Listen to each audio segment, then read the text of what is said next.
Welcome to another edition of Ask the AD. Brian Smoller with the Director of Athletics, Gene Taylor. Glad you could join us as we get ready to talk about everything from the fan perspective that you want to know. Well, not everything. We couldn't take every question. Some of them are highly inappropriate. But we'll go with a couple of questions right from the start about, and maybe a summation from you right now about where we stand. Spring football's underway. Baseball playing great as we sit here and talk. I guess your thoughts on those two sports before we jump into hoops. Yeah, it's baseball's on a roll, right? Big win, big series win last week in Houston. Actually, a sweep, which is really hard to do in this conference. And started off great against Texas. They're playing well. Spring football is always kind of new for everybody, even for the coaches, because you get to see a lot of new faces and folks playing positions that maybe you didn't see much last year, and so I think that's always fun as well. And then our two golf programs are really playing very, very well, and so we just that period of time where you just go from basketball, and next thing you know you're deep into baseball and our spring sports and tennis. So it's a good time of year.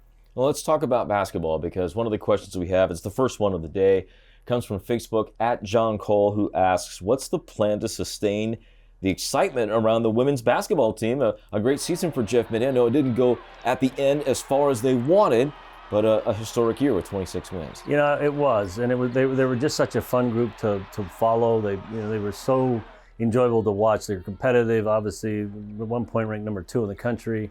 The energy, the way the season ended with the NCAA tournament here in Manhattan, and 20,000 plus, and the energy in that building was phenomenal. Then, just like coming off last year's Elite Eight run in basketball, I think that energy is going to carry over this year, and our staff is going to do everything they can to continue to promote women's basketball through our fan experience group and marketing group, just like we did last year in basketball, and same for men's. Obviously, they didn't finish the year like they wanted to, but they, again, had some great top 10 wins, had some great road wins, and I think Coach Tang's going to get us back, where we want to be. So we do everything we can, and when you have kind of lightning in the bottle, we've got a lot of really good of those women's basketball players coming back, a lot of good things to promote. So I think it'll be an easy thing to keep that energy going through next year. Yeah, the decision from Ayoka Lee about whether she returns or not expected here in the soon window, soon next week. So I don't want to put a fine date on it, but hopefully here sooner than later for her. All right, so with Bramlage obviously seeing a lot of people in the door and being able to be in Bramlage this year for both men and women's basketball, we get a question from X, formerly known as Twitter, from at AaronAD253-27703. Who asks, any more upgrades to Bramlage on the horizon? A Hall of Fame, new seating, more concessions, etc.? Well, first of all, I got a question.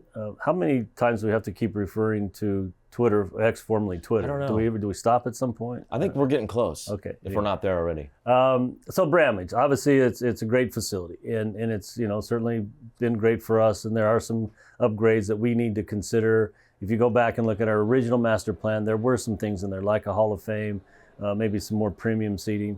Right now, because we've just finished these massive capital campaigns, we're probably going to take a little breather, let our donors take a little bit of a break from facilities in terms of major campaigns.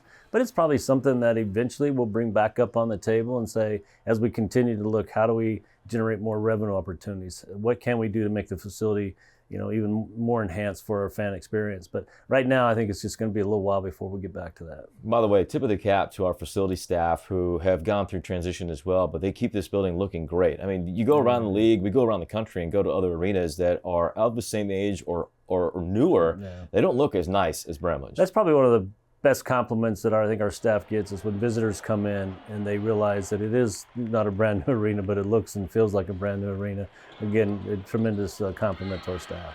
All right, from that we go to a familiar question. It's not from our buddy Scott with Bosco's Boys, unfortunately, but it is from Mr. Cam Hager on X, who asks, where are we at with beer sales inside the bill? I would have been disappointed if we didn't have an alcohol question. I think, again, with what we're facing and just, where we are with our fan base right now and where we are with our home games, we're still it's still about a 50-50 about what fans want. They don't want to give up the exit and reentry and be able to go back to their cars. They do want alcohol sales. And right now, we've just continued to look at ways to make our experience better, and I think we're just going to keep it for another year. It's not something that It's not something we don't talk about, because we do literally every year. And and I know the conference is looking at some operational things conference-wide that may, affect that decision as well. So, we're just still monitoring it and seeing where we go. But I think for now, we're keeping it like we have it, and we'll do exit and reentry again next year. Well, speaking of finances, this is a rather long question from @PowerCatRyan, also from X, who asked, basically, in summary, K-State's finishing up a great season of attendance for football, both basketballs. Baseball's been great so far this year. What does that mean in terms of added revenue to the department, and how does that get reinvested? And this is a long way of asking, or basically, where does the money go as you try to reinvest stuff? Well, it's really, the simplest term is we have a $93 million budget, and we basically have $90+ million in expenses. And so every dollar that comes in, it's basically covering our expenses. And we've always been very fortunate that we've always been able to finish the year either even or in the black. There's always challenges as things come up. Right now, every one of our Big 12 members are looking at a different distribution than what we thought, but we're working through that.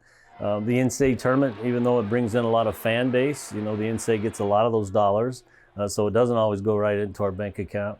But we're a budget that's always going to be a little tighter than some, but we're always going to do as much as we can to be successful, and we're always going to be in a great position. And it's because of our fans, because of our support, because we are selling out, and that's why we need to keep doing that, so we can stay competitive with our budget. Now, as you look to the future, we've heard some athletic directors and even school presidents talk about the future of NIL and student athletes.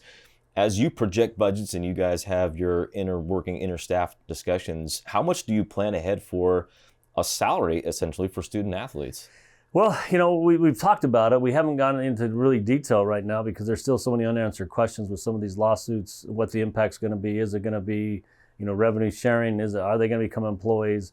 But I think it's something that, for years and years and years, we've always been in control of our industry. We've been commissioners, ADs, presidents. We've always driven where this is going. Right now, we don't have that control. It's lawyers and courts that are kind of driving the direction until we get a better handle on it. But we do talk about it. What are we going to do if this happens? What are we going to do if this happens? But we just don't have enough answers to do that right now. And hopefully some will come on the forefront. And you hope that the NCAA or commissioners or ADs or presidents or whoever can step out and lead that way, as opposed to waiting for others to make those decisions. All right, we'll wrap up. We always try and wrap up one on a high note or a funny note, and this is one that just seems an off-the-wall question. You always worry me when you start it with this, so I'm not sure what's coming. But okay. From X, ask Gene this is from @TilleryJoe, ask Gene what he thinks of the nickname Hot Boy Gene, and if he's heard people call him yet that or not. Oh, boy. I'm not sure I've ever been referred to as hot. Not even by Kathy? No. Well, she's called me a lot of names, but they haven't been complimentary sometimes. No, well, I guess I take it as a compliment, certainly. I'm not sure where it came from, but I don't either, other than the fact that, hey, we'll take anything we get at this point, right? At this point, when you got a mug like this, you'll take anything you can get. I just take it to those of us that are follically challenged. You take all the compliments you get. Appreciate you doing these, even putting up with silly questions from the fans and myself. Thanks for doing this. We'll be back here in another month or two and do another one as well. Awesome. Thanks, everybody. And great year again. Been fun. The whole basketball season, the women's basketball team. Tremendous turnout for the NCAA tournament. Can't thank our fan base enough and this community and our staff. And looking forward to a great way to finish the year in the spring. Absolutely. Track and field, of course, will have a great finish. We know that with Cliff Revelto and that squad. And then also get out and watch K-State baseball. They're first place in the Big 12 as they continue to roll up and big wins and look for a fantastic year, already ranked in the top 25. For Gene Taylor, for Preston Kerner, who puts these together later, I'm Brian Smoller. Thanks for watching Ask the AD.